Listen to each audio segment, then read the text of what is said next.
course, we know that our hospitals have emerged from those very intense and difficult days of COVID-19. They're still trying to get back on their feet after that very intense and difficult time.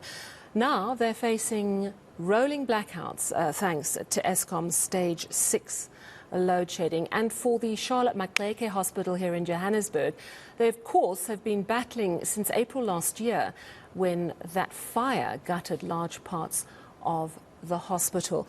But the reality is the electricity problem is really having a terrible impact on hospital infrastructure, even though they've got backup systems in place. And I'm joined now by Professor Adam Mohamed. He's head of internal medicine at Charlotte Maxeke. Prof, thank you so much for joining us. So explain to me why hospital infrastructure is still battling, even though you've got backup generators, backup systems in place. So I think from an infrastructure point, from Charlotte Maxeke, from the hospital point of view, we still haven't recovered, and there's still a lot of work that needs to be done. The challenge is you've got generators that were actually old and needing servicing.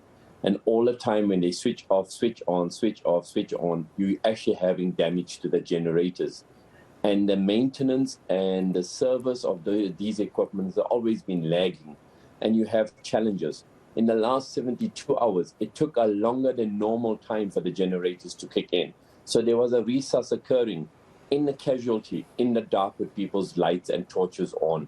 So the reality is we have backup features, but they can only last for a short time. And the more you damage a battery by using generators, the shorter is the lifespan of generators and also of the equipment. What runs on generator power is your ICUs, your ventilators, your infusion pumps, your oxygen, your water. Even the water within the hospital is dependent on pumps, not just gravity. So every single item in the hospital is at risk. Computers don't switch on back immediately. You can't get access to simple blood results. You can't do emergency bloods because there's only so much that a generator can support. And the hospital, especially Charlotte Maxeke, is like a fridge. It's literally a fridge. You could actually keep meat out there, it would be fine. That's how cold it is. Operations are being cancelled, rescheduled.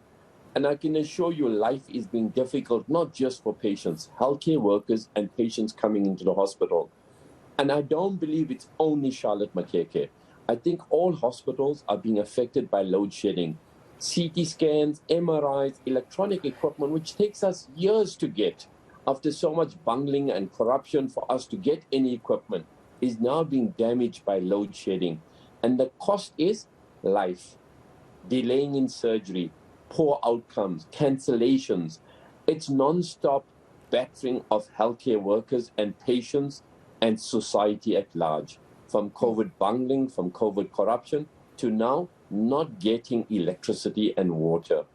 What happens and we need if to be given an exemption.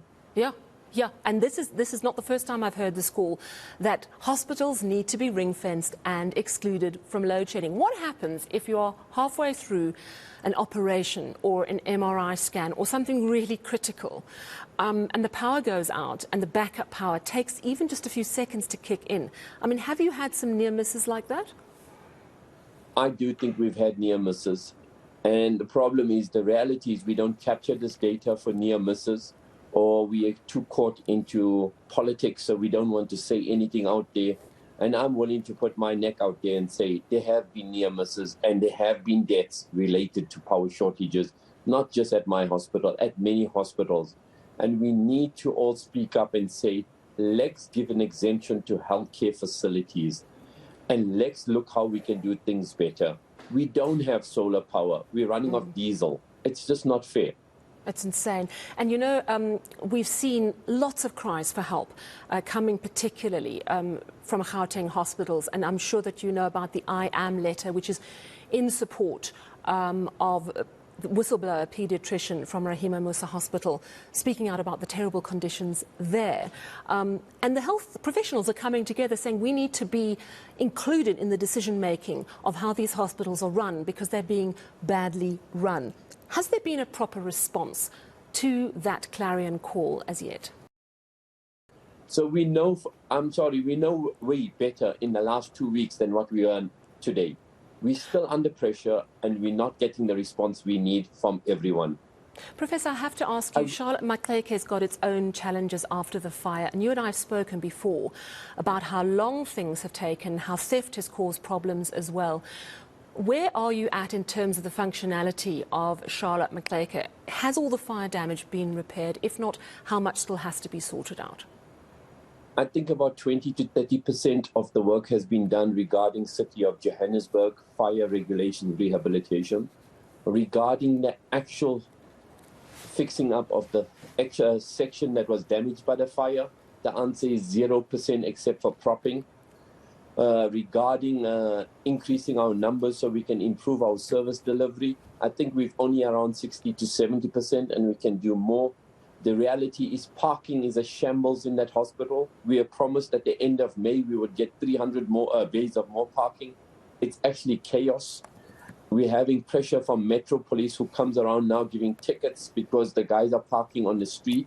But the reality is they have the right to implement these bylaws. But reality is we have no parking for doctors and patients to park. Where do they have to park? People are doing what they need to do to survive in the hospital.